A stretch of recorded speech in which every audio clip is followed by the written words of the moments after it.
जानते हैं सालासर धाम की स्थापना कैसे हुई।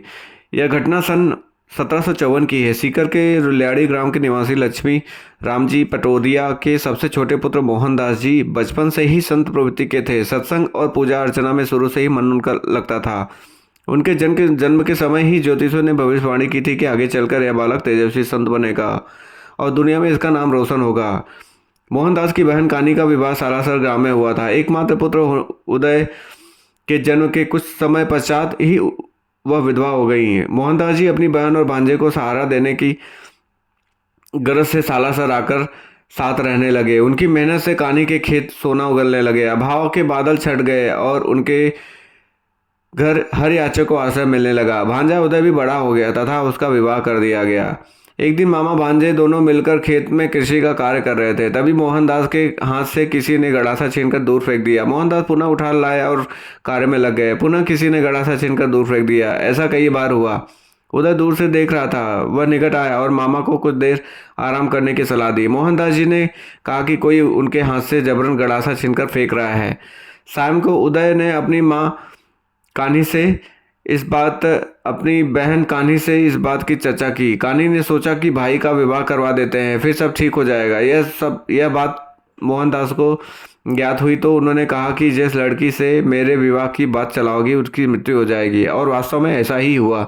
जिस कन्या से मोहनदास का विवाह की बात चल रही थी वह अचानक मृत्यु को प्राप्त हो गई। इसके बाद कान्ही ने भाई पर विवाह के लिए दबाव नहीं डाला। मोहनदास जी ने ब्रह्मचर्य व्रत धारण कर किया और भजन कीर्तन में समय व्यतीत करने लगे। एक दिन कान्ही अपने भाई और पुत्र को भोजन करा रही थी। तभी द्वार पर किसी याचक ने भिक्षा मांगी।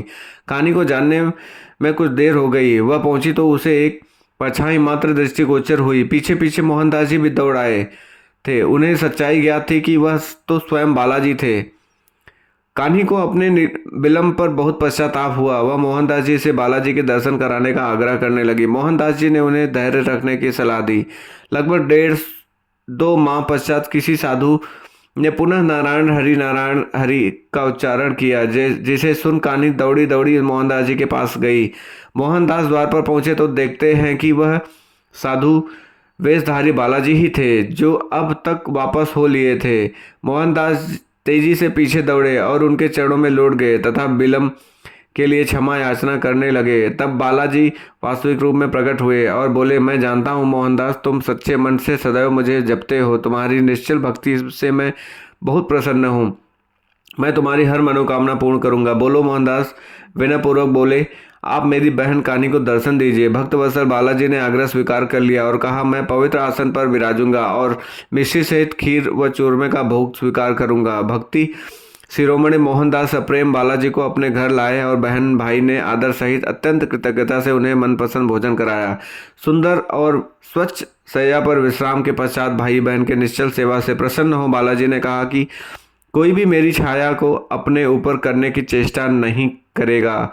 श्रद्धा सहित जो भेंट की जाएगी मैं उसे प्रेम पूर्वक ग्रहण करूंगा एवं इस सालासर स्थान पर सदैव निवास करूंगा। ऐसा कह बालाजी अंतर ध्यान हो गए और भक्त भाई बहन कृतकृत्य हो उठे। उसके बाद से मोहनदास जी एकांत में ही एक समी के वृक्ष के नीचे आसन लगाकर बैठ गए। उन्होंने मौन व्रत धारण कर लिया। लोग उन्हें पागल समझ बावलिया नाम से पुकारने लगे। एक दिन मोहनदास जी समी वृक्ष के नीचे बैठे धूमि रमाए तपस्या कर रहे थे। अचानक वह सभी वृक्ष फलों से लद गया। एक जाट पुत्र फल तोड़ने के लिए उसी समी वृक्ष पर चढ़ा तो घबराहट में कुछ फल मोहनदास जी पर आ गिरे। उन्होंने सोचा वृक्ष से कोई भी पक्षी गिरकर घायल ना हो गया हो, लेकिन आंखें खुली तो जाट पुत्र को वृक्ष पर चढ़ा हुआ देखा। जाट पुत्र भय से कांप उठा था। मोहनदास जी ने उसे भयमुक्त किया और नीचे आने को कहा। नीचे आने पर जाट पुत्र ने बताया कि माँ के मना करने पर भी पिता ने उसी समय फल लाने की आज्ञा दी और कहा कि वह पागल बावलिया तुझे खा थोड़ी ही जाएगा।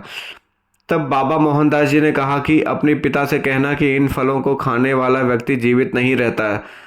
लेकिन जाट ने बाबा की बात तो खिल्ली में उड़ा दिया। कहते हैं कि फल खाते ही जाट की मृत्यु हो गई। तब से लोगों के मन में बाबा मोहनदास के प्रति भक्तिभाव का बीज अंकुरित हुआ, जो आगे चलकर अनेक चमत्कारिक घटनाओं के बाद वृक्ष बनता चला गया।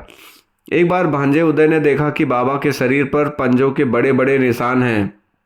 उसने पूछा तो बाबा टाल गए। बाद में ज्ञात हुआ कि बाबा मोहनदास जी और बालाजी प्रायः मल्लयुद्ध और अन्य तरह की क्रीड़ाएं करते थे और बालाजी का साया सदैव बाबा मोहनदास जी के साथ रहता था। इस तरह की घटनाओं से बाबा मोहनदास की कीर्ति दूर के पास गांवों में फैलती चली गई। उनके दर्शन को आने लगे। तत्कालीन सालासर बीकानेर राज्य के अधीन था। उन दिनों ग्रामों का शासन ठाकुरों के हाथ में था। सालासर व उसके निकटवर्ती अनेक ग्रामों की देखरेख का जिम्मा सोबासर के ठाकुर धीरज सिंह के पास था। एक दिन उन्हें खबर मिली कि डाकुओं का एक विशाल जत्था लूटपाट के लिए उस ओर बढ़ा चला आ रहा है। उनके पास इतनी भी वक्त नहीं था कि बीकानेर से सैन्य सहायता मंगवा सकते। अंततः सालासर के ठाकुर सालम सिंह की सलाह पर दोनों बाबा मोहनदास की शरण में पहुंचे और मदद की गुड़गुड़ाहट लगाई। बाबा ने उन्हें आश्वस्त किया और कहा कि बालाजी का नाम लेकर डाकुओं की पताका को उड़ा देना, क्योंकि विजय पताका ही किसी भी सेना की शक्ति होती है। ठाकुरों ने वैसा ही किया। बालाजी का नाम लिया और डाकुओं की पताका को तलवार से उड़ा दिया। डाकू सरदार उनके चरण में आ गिरा। इस तरह मोहनदास जी के प्रति दोनों की श्रद्धा बलवती हो गई। बाबा मोहनदास जी ने उसी पल वहां बाबा जी की एक भव्य मंदिर बनवाने का संकल्प किया। सालम सिंह ने भी मंदिर निर्माण में पूर्ण सहयोग देने का निश्चय किया और असोटा निवासी अपने ससुर चंपावत को बालाजी की मूर्ति भेजने को संदेश प्रेषित किया। इधर असोटा ग्राम में एक किसान ब्रह्म मुहूर्त में अपना खेत जोत रहा था। एकाएक हल का निचला हिस्सा किसी वस्तु से टकराया। उसे अनुभव हुआ तो उसने खोदकर देखा तो वहां एक मूर्ति निकली। उसने मूर्ति को निकालकर एक ओर रख दिया और प्रमादवश उसकी ओर कोई ध्यान नहीं दिया। वह पुनः अपने काम में जुट गया। एकाएक उसके पेट में तीव्र दर्द उठा और वह छटपटाने लगा। उसकी पत्नी दौड़ी दौड़ी आई कि किसान ने दर्द से कराहते हुए प्रस्तर प्रतिमा निकालने और पेट में तीव्र दर्द होने की बात बताई। कृषक पत्नी बुद्धिमाती थी। वह प्रतिमा के निकट पहुंची और आदरपूर्वक अपने आंचल से उसकी मिट्टी साफ की तो वह राम लक्ष्मण को कंधे पर बिठाए लिए श्री वीर हनुमान जी की दिव्य झांकी के दर्शन हुए। काले पत्थर की उस प्रतिमा को उसने एक पेड़ के निकट स्थापित किया और यथाशक्ति प्रसाद चढ़ाकर अपराध क्षमा की प्रार्थना की। तभी मानो चमत्कार हुआ। वह किसान स्वस्थ हो उठा।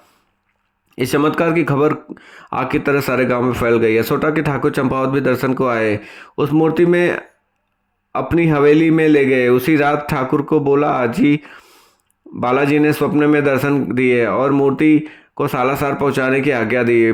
पारद ठाकुर चंपावत ने अपने कर्मचारियों की सुरक्षा में भजन मंडली के साथ सजी धजी बैलगाड़ी में मूर्ति को सालासर की ओर विदा कर दिया। उसी रात भक्त शिरोमणि मोहनदास जी को भी बालाजी के दर्शन हुए और कहा कि मैं अपना वचन निभाने के लिए काले पत्थर की मूर्ति के रूप में आ रहा हूँ।